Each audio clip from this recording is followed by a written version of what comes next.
In this video, we'll walk through how to manage and take action on Content ID claims in YouTube Studio. It's important to remember that videos uploaded to YouTube get scanned against a database of audio and visual content that have been submitted to us by certain copyright owners.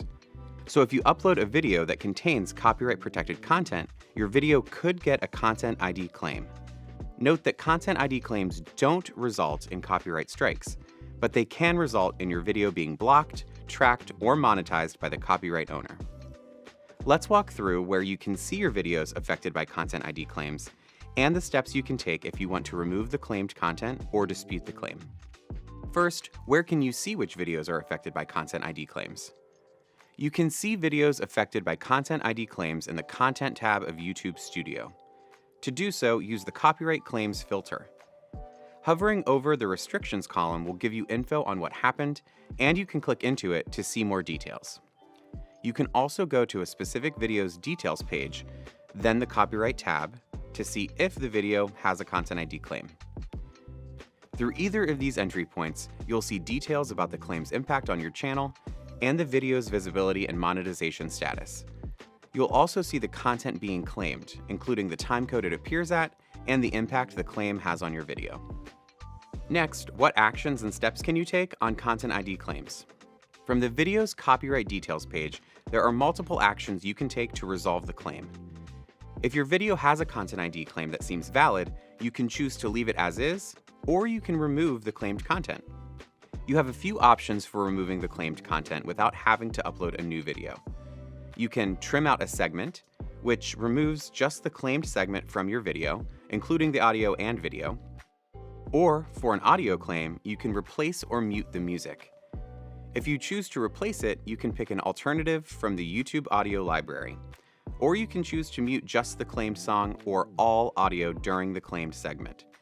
If done successfully, any of these edits will automatically release the associated claim, and you'll be able to keep your original video URL and views intact.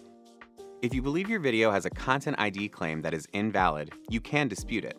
So now, let's take a quick look at how the dispute process works. As always, disputes shouldn't be taken lightly and are only for cases where you have all the necessary rights to the content in your video. Once you're sure you want to dispute, you'll be led through a flow with 4 steps: eligibility, reason, requirements, and rationale. These steps help check to ensure you have a valid reason to dispute, such as you being the original owner or having the proper license, or that your use of the claimed content falls under a copyright exception like fair use. Once you dispute a Content ID claim, the claimant will be notified and they'll have 30 days to respond. They can choose to release the claim, uphold the claim, or do nothing and let the claim expire.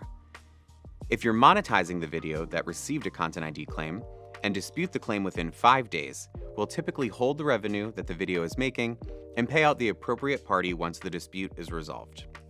If your dispute is rejected and you feel the Content ID claim was mistakenly upheld by the copyright owner, your next step would be to appeal their decision. You'll go through a similar flow as the dispute process, but will also need to provide your contact information and provide a more detailed explanation for why you're appealing. You can check your eligibility to appeal on your channel features page at youtube.com/features. And if you're not eligible, you may need to complete a one-time verification before you can appeal. After an appeal, the copyright owner will have 7 days to choose one of these options: to release the claim, let the claim expire, or if they still believe their claim is valid, they can ask for the legal removal of your video with a copyright takedown request. If that takedown request is valid, your video will be removed and your channel will also get a copyright strike. If after all these steps you still believe that you have the rights to the content, you can submit a counter notification. A counter notification is a legal request for YouTube to reinstate the video that was removed for alleged copyright infringement. You can only pursue a counter notification when a video that you uploaded was disabled due to a mistake or misidentification of the content. If it is complete and valid, YouTube will forward it to the claimant. From there, the claimant has 10 business days to provide us with evidence that they have initiated a court action to keep the content down. This time period is a requirement of copyright law, so we appreciate your patience. If the claimant does not pursue action within the 10 business days, your video will be reinstated. Note that if you're disputing a block claim, you'll see a slightly different flow with different options.